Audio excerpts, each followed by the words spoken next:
साथ ही India alliance में भी इससे लेकर दरार दिख रही है। तेजस्वी यादव ने भी इंडी ब्लॉक के नेता के रूप में ममता के नेतृत्व का समर्थन किया है, तो कांग्रेस ने ममता बनर्जी के नेतृत्व और उनकी पार्टी के अस्तित्व पर ही सवाल खड़े कर दिए।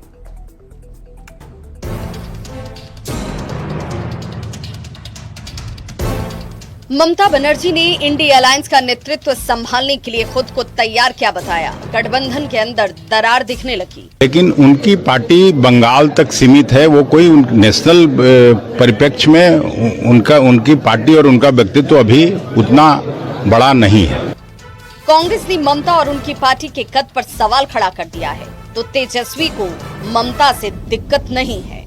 हम लोगों को किसी के नाम पे कोई अभी विचार नहीं किया है, लेकिन जब ये निर्णय होगा, सब लोग बैठेंगे तभी हो सकता है। नेतृत्व के मुद्दे पर सिर्फ आरजेडी ही नहीं बल्कि एनसीपी के शरद पवार और समाजवादी पार्टी के नेता भी ममता बनर्जी के साथ खड़े नजर आ रहे हैं।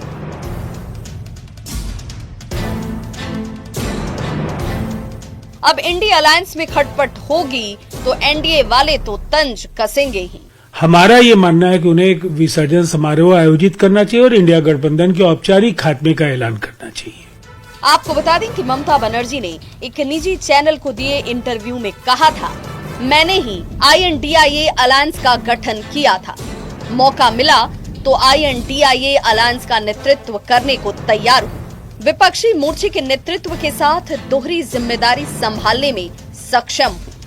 महाराष्ट्र और हरियाणा में कांग्रेस की हार के बाद इंडिया अलायंस में कांग्रेस के खिलाफ आवाज उठने लगी है। नतीजा क्या निकलता है ये वक्त बताएगा। Bureau report, news 18।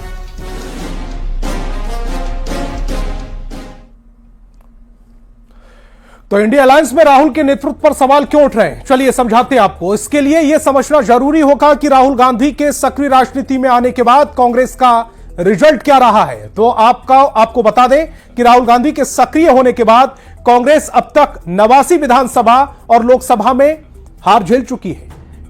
89 विधानसभा और लोकसभा में, ये 2012 के बाद के आंकड़े हम आपको बता रहे हैं। और बात की जाए 2014 से 24 तक की बात की जाए तो इस दौरान 66 चुनाव हुए, इनमें से 47 चुनाव में कांग्रेस को हार का सामना करना पड़ा है।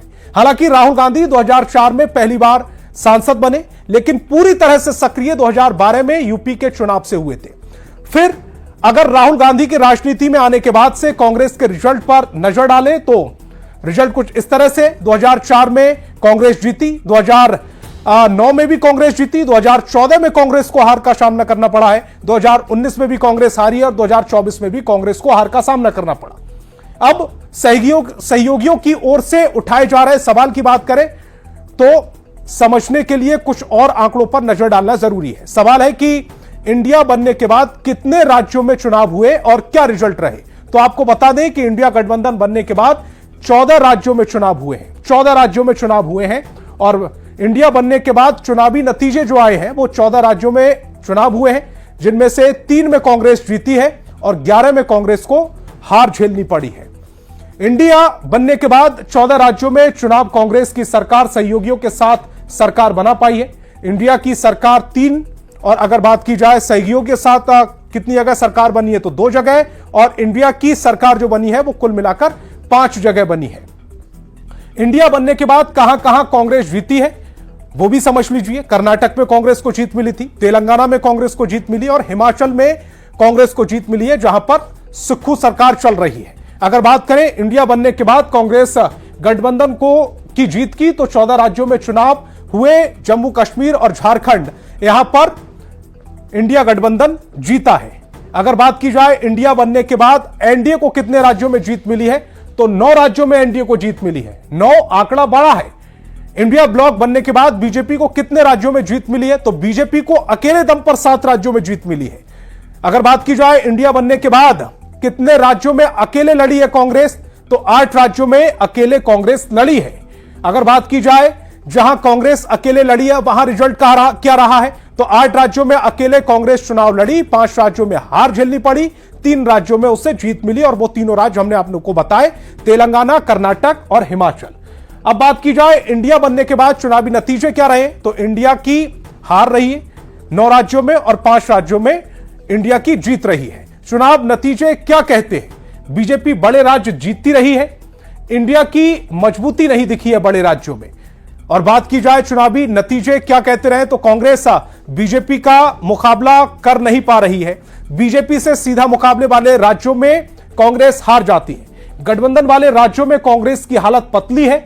इंडिया में कांग्रेस के नेतृत्व पर गंभीर सवाल उठ रहे हैं। चूंकि कांग्रेस ही गठबंधन का नेतृत्व कर रही है, इसीलिए कांग्रेस पर लगातार सवाल भी उठ रहे हैं। और अब नजर इस समय की एक बड़ी खबर पर। तिरहुत स्नातक उपचुनाव की काउंटिंग में बड़ा अपडेट सामने आ रहा है। पहले राउंड की गिनती पूरी हो गई है। पहले राउंड में शिक्षक नेता और निर्दलीय प्रत्याशी बंशीधर ब्रजवासी आगे चल रहे हैं। निर्दलीय प्रत्याशी बंशीधर ब्रजवासी 3133 वोटों से उनको मिले हैं। बंशीधर ब्रजवासी जनसुराज के उम्मीदवार विनायक गौतम से 1523 वोटों से आगे चल रहे हैं। तीसरे नंबर पर आरजेडी प्रत्याशी गोपी किशन है, जिन्हें 1234 मत प्राप्त हुए हैं। चौथे नंबर पर जेडीयू से अभिषेक झा हैं, जिन्हें 1184 मत अब तक मिले हैं।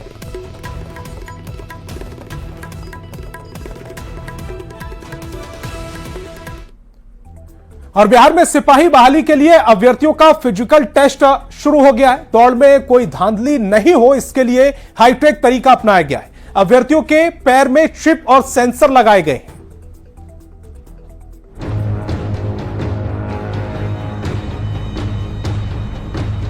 बिहार पुलिस में 21,000 पदों पर सिपाही की बहाली प्रक्रिया शुरू हो गई है। पटना के गर्दनीबाग हाई स्कूल मैदान में अभ्यर्थी दौड़ लगा रहे हैं। इस बार सिपाही भर्ती परीक्षा में कोई धांधली नहीं हो, इसके लिए हाईटेक तरीका अपनाया गया है। दौड़ की प्रक्रिया को पारदर्शी रखने के लिए अभ्यर्थियों के पैरों में चिप्स लगाए गए हैं और सेंसर के जरिए उनकी दौड़ की टाइमिंग रिकॉर्ड की जा रही है। सिपाही बहाली में सब कुछ फेयर हो, इसके लिए खास तकनीक का सहारा लिया जा रहा है। दीपक जी, ये बताइएगा कि दौड़ की जो प्रक्रिया है और समय का आकलन कंप्यूटरकृत के माध्यम से हो रहा है। पैर में चिप लगाया गया था, सेंसर लगाया था, क्या था? हाँ, चिप लगाया गया था दोनों पैर में, पहले दौड़ने से पहले। उसके बाद दौड़ाया, उसके बाद जो पहले पास हुआ उसका नाम बता दिया, और जो फेल हुआ उसके बाद नाम रहता है। हमारे पास हमको भी कल है दौड़, तो उसमें एडमिट कार्ड पर उल्लेख रहता है कि चिप के माध्यम से मतलब लिया जाएगा। हाँ, उसमें लिखा रहता है कि चिप लगा दिया जाएगा, उसके बाद आपको दौड़ाया जाएगा, उसके माध्यम से टाइम बताया जाएगा कि आपको कितना टाइम लगा। शारीरिक दक्षता परीक्षा में दौड़, गोला फेंक और ऊंची कूद की परीक्षा हो रही है। दूरी और समय का आकलन कंप्यूटर के जरिए अभ्यर्थियों के पैरों पर लगाई गई चिप और सेंसर के जरिए किया जा रहा है।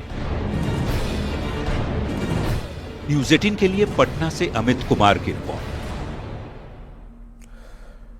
तो सिपाही भर्ती के फिजिकल टेस्ट में इस बार खास इंतजाम किए गए हैं। ये खास इंतजाम चिप और सेंसर के हैं।